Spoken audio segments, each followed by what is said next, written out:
সন্তান আমেরিকায় থাকে, জাপান, জার্মান, ইন্দোনেশিয়া, ফ্রান্স, মালয়েশিয়ায় থাকে।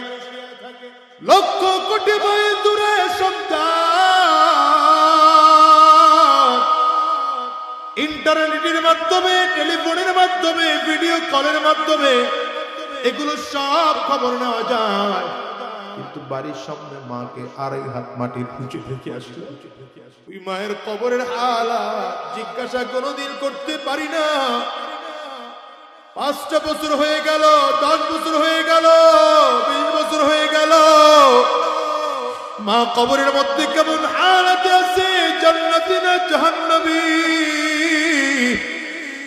আমার মা আমার জন্য কত সম্পদ রেখে গেল, বাবা কত সম্পদ রেখে গেল, বাবার কবরে আমি সওয়াব পৌঁছাইতে পারি না।